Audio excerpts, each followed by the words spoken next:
What is the scent over your destiny? What do people pick every time they come near you? Why do doors continue to close anytime you come near it? Why is the most popular? There's a way witches will gang up and they think they have manipulated the elements. Suddenly you will realize, see, the Bible says in the days when war broke out, it says the stars of heaven, they fought in their constellation, that they joined their forces with men. The stars in that we're not talking about light, beings, celestial beings, unsheathed their weapons and entered into the fight because a son of God has engaged a Gentile army. I'm trying to tell you, you are not helpless. You are not helpless. He looked. Do you know how God executes his judgment?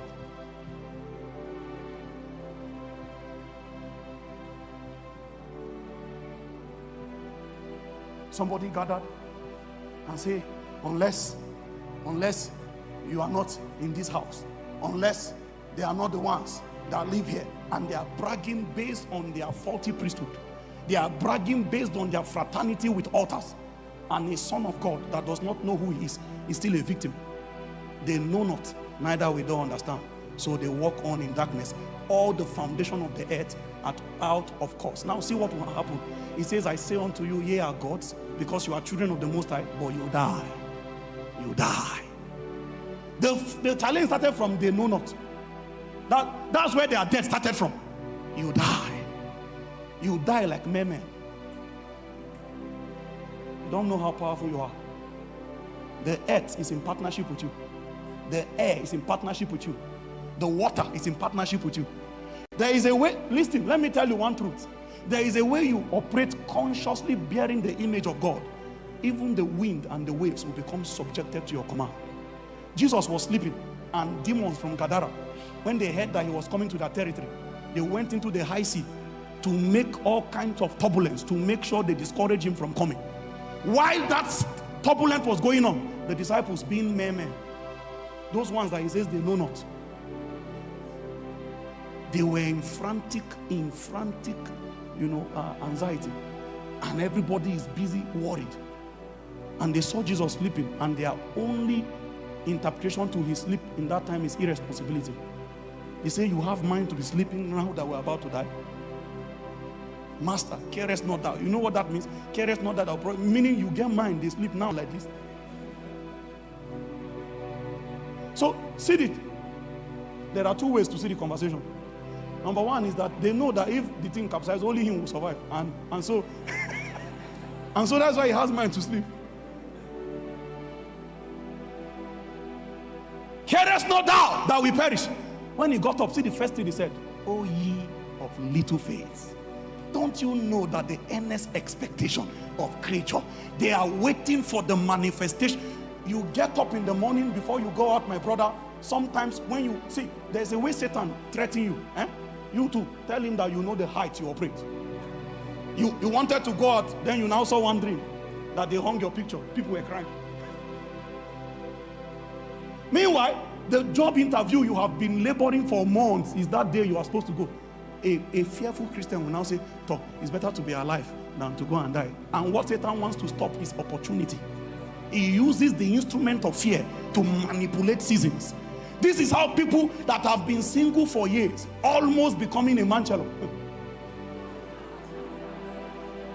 A season comes, God by divine connection brings somebody your way. Everything is aligning. All your boxes tick. Peace is there. She's your spec. Then Satan came in the night with a strange dream. He just showed you the girl standing holding a knife in her back. You now say, you get up, your first prayer is, thank you, Jesus. The realm of dream is not only God that can speak there. There are many things that can interact with your being when you are asleep. So you must be able to bring everything under the radar of discernment, so that you are able to tell which voice, because there are many voices. Then he gets up, Oga used his own hand and broke the relationship, goes back to bachelorship. Lord, when would you send somebody? And God says, if I hear that prayer point again,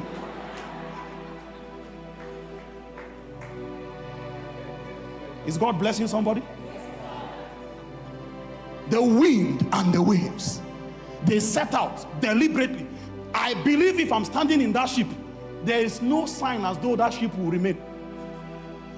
Do you know how creative demons can be? When Jesus rebuked the wind, look at what a son of God did. He got up, he looked at nature, he spoke calmly to nature, then he rebuked the entities of rebellion that operates with nature. Do you know that witches also can manipulate nature?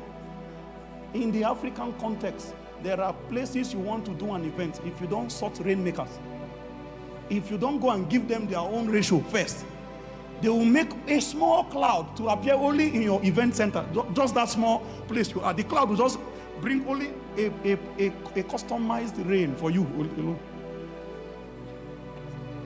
While you are standing in your event and the rain is washing away your makeup. That sounds like tragedy, right? And your guests, everybody run away.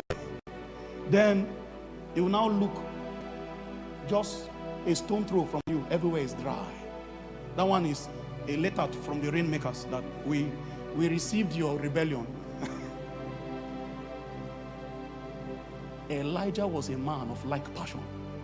The Bible says, but he prayed. This is how we control sonship. He judged a nation using nature. He made sure men heard it. At my word, it will not rain. So he brought a nation into standstill. The king began to look for him. Then they gave him a nickname, the troubler of Israel. That it is this guy that locks the heaven and opens it at will, because a son has emerged. See, I'm trying to show you that there is a way. Somebody just told you that, you know, this land is very hard. Oh, you know, many people have tried either ministry and failed, business and failed, different things don't work here. Oh, we just say because we love you, we say we should tell you, brother, fetch sand from that land. I remember when I entered Plateau State for my Nysc, it was the height of the clash between headsmen and farmers. I was sent to Barkin Ladi, the hot zone. When I saw the posting, I felt God has sentenced me to martyrdom, that my lot will be to die for Jesus. So I pretended like I embraced it, but when the veil fell, I said no. I'm too young to die. So I started crying that there must be a reposting. Tell somebody reposting. So the NCF brethren came and whispered to me that, but brother, there are brethren in Barkin Ladi waiting for God. Brethren are waiting for people like you to show up. I first did like I was with them. I said, yes, it's true. They say, there's a lot of land there. You can become an Irish potato farmer. And you can. When they started talking about the canal side, I said, no. I have many plans, but Irish potato farmer was no one. So they made the wrong, they were trying to market something, but they made the wrong statement that now brought back the flesh fully, because I was almost yielding to the call of the spirit then. I said, no, I will not go to Barkin Ladi. Guess what? I took my bag. I went in the morning. Before going out that morning, I remember, you know, every time posting comes out, core members will start looking for how to redeploy.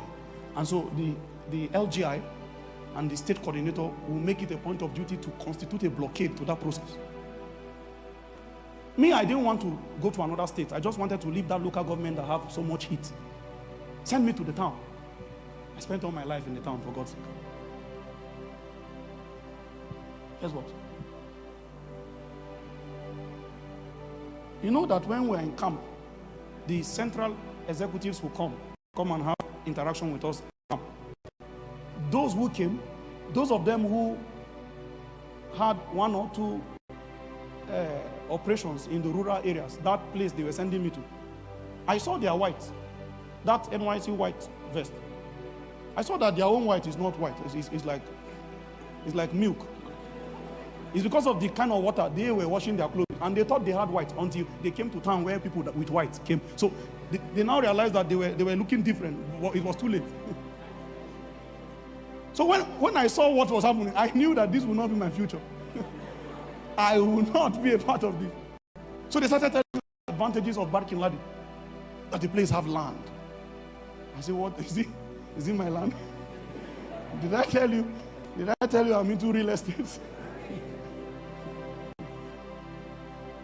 So I woke up. I fetched sand in the morning. I began to speak unto the land. You will yield me your favor. My blood will not be spilled in this land. My going out and my coming in is preserved. The strength of this land will find me. The riches, the hidden riches of secret places in this land will locate me. Where wealth is hidden in this land, my feet, you will draw me. I was speaking to the earth. Guess what? I went out this morning with my bag. By the law that was given, went straight to just North, where the state secretariat is. Went to sit in front of the state coordinator's office with my luggage. Nobody does that. You may even be punished. People were passing. Nobody looked at me. I sat down quiet. Meanwhile, I had tried to use political means to secure a place by calling home, begging everybody. Do you know anybody you can call? They say, you're on your own. The state coordinator came out. He passed, he looked at me. He said, what am I doing here? Why am I still with my bag? Because people are supposed to be registering at their respective PPA by then. I wanted to say, sir, he said, look, you go back now to where they sent you. Very stern. So I ignored that talk. I sat down there. I went there sometime around 9:30. I was there till 2:30 p.m. Somewhere around 2:45. One elderly woman was passing. She now looked at me and said, my son, what are you doing here? The moment I heard my son, I said, God, thank you. This is, see, when you ask for favor, be expecting it. My son, what are you doing here? Guess what her name is? Mommy. I said, Mommy, they sent me to Bariki-Ladi, and that's not where the nature of my course, there's nothing. She said, everybody also studied something that they cannot do. Go and teach. I said, Mommy, there's so much crisis there. I cannot go there. I now did my head like I want to cry. She now looked at me like this. I said, follow me. Hi. I started walking behind her. We went for a while. Took her ICT office. I didn't know she was a big woman in the state office. She said, print a new deployment letter for him and put just not. And I said, no, ma, I want your south. She now said, you are.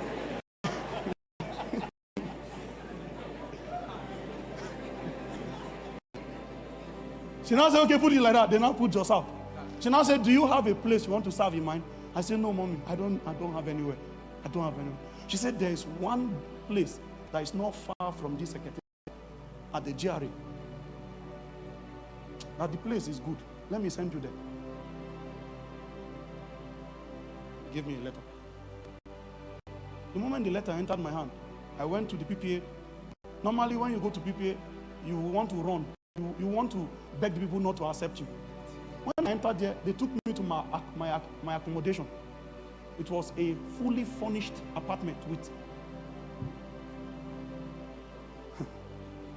Have you heard of a couple that they were feeding before? That you are entitled to lunch? Eh? I go and eat in the cafeteria in the afternoon, and I complain if the food is not.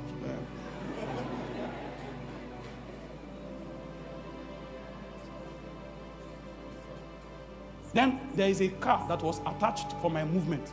If I'm going to my PPA, is the official car in the thing that will drive me. Please, are we together? Then I say, but there was something that they did for. You know, rich people are wicked.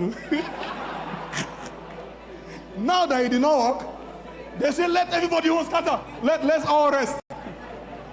You know that thing on your inside, that when they carry your light, you go and peep whether your neighbor have, is the flesh. Your only peace is that nobody has.